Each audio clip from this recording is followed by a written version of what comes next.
Hello, and thank you for joining us today in our studies of First Kings.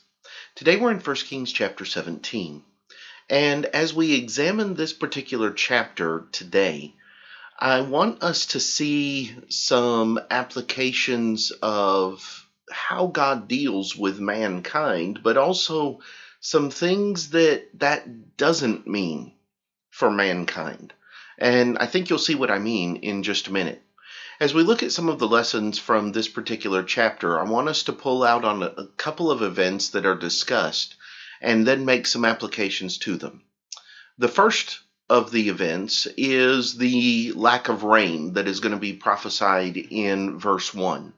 God is going to send Elijah to Ahab, and he is going to tell Ahab that there will not be any more rain until Elijah says for there to be more rain.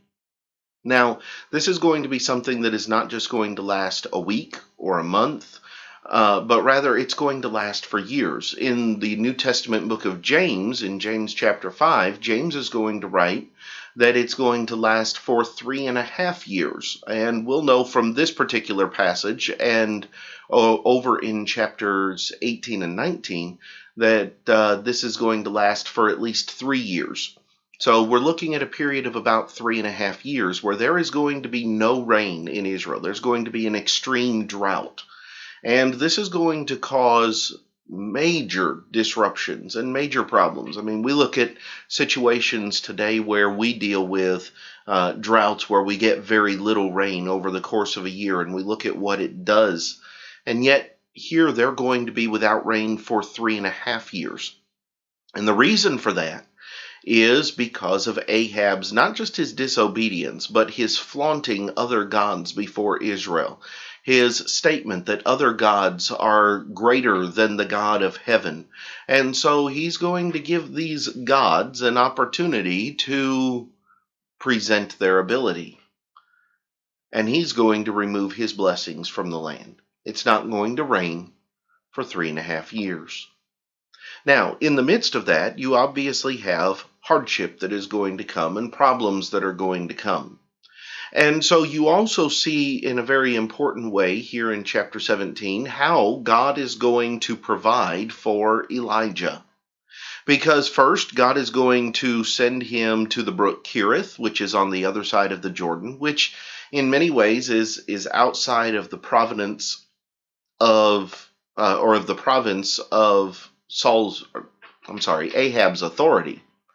But he's going to there feed him with the meat and with the bread that the ravens are going to bring in and allow him to drink from the brook there at Kerith.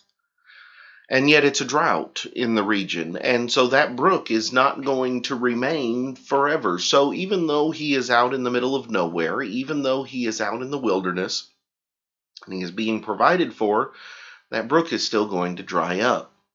Then he is going to send him to Zarephath. Now, Zarephath is going to be from the region of the Sidonians. They are the people of Phoenicia. They are going to live north of Israel. They will not actually be a part of Israel. So he is now also sending him completely out of the country. He is going to be out of the country for some 3 years. And he is going to be away from his home. He's going to be away from his kindred. He is going to be away from anything that he has had as a part of his life that we know of leading up to this point. And he's going to send him to the house of a woman and her son. And there he is going to stay. And you have the account there of the flour and the oil, and how that God will ensure that the flour and the oil doesn't run out, because they are already at the point of starvation at that point, where they have used their last flour, or they are using their last flour and their last oil. And with that, they said they're prepared to die because they know that the likelihood is they won't be able to get any more. And yet God is going to provide not just for Elijah, but for this woman and her son for those 3 years. And so we see that God takes care of Elijah even in the midst of everything that is going on. And we would even see over in chapter 18 next time how that God is also going to provide for others who are serving him. It's not just going to be Elijah that God cares about or that God takes care of. God is going to take care of his people. God is going to take care of those who are faithfully serving him. Now, that doesn't mean that they didn't have to go anywhere. Elijah still had to go to the brook Kerith. He still had to go to Zarephath. He still had to do what God told him to do. It didn't all just magically happen without any work or without any response from Elijah on his part. Just because God is willing to take care of us doesn't mean that God is willing to do absolutely everything for us. We still have to be those who are willing to listen, who are willing to obey, and we must be those that are willing to do what is asked of us. Thus, God's provisions, while necessary, and while he is the one to whom we should go, are not going to remove from us the responsibility of doing what we can. But let me with you a third thing today. When it comes to the provisions of God, as we've been talking about, one of the other things that we see here in chapter 17 is the fact that just because God provides doesn't mean that bad things stop happening or that they don't happen. Even though Elijah was being taken care of by God and those blessings were continuing to come, the brook still dried up. And it was still the case where he had to leave that particular area if he was going to survive. Additionally, when you have him there with the woman and her son in Zarephath, you have a situation where the son is going to die. And the woman becomes distraught, and the woman is going to come to Elijah and say, is this what you have done to me, or is this what you have brought to me? And he is going to, by the power of God, raise that child back from the dead.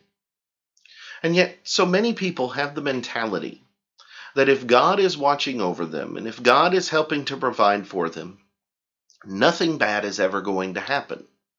That when something bad happens, it means God isn't with us any longer, or God isn't taking care of us, or God doesn't care about us anymore.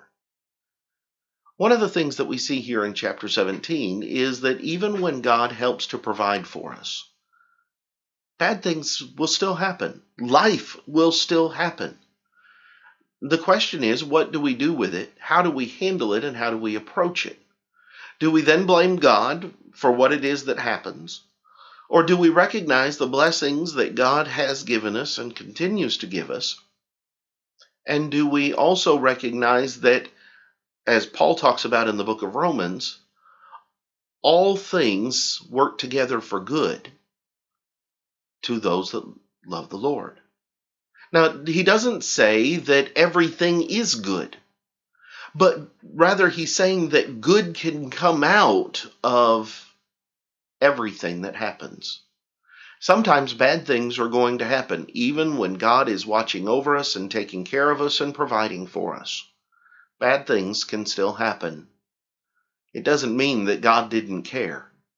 What it does mean is that we have to look for ways to turn that bad that happened into something that has a good impact and that has a value for good.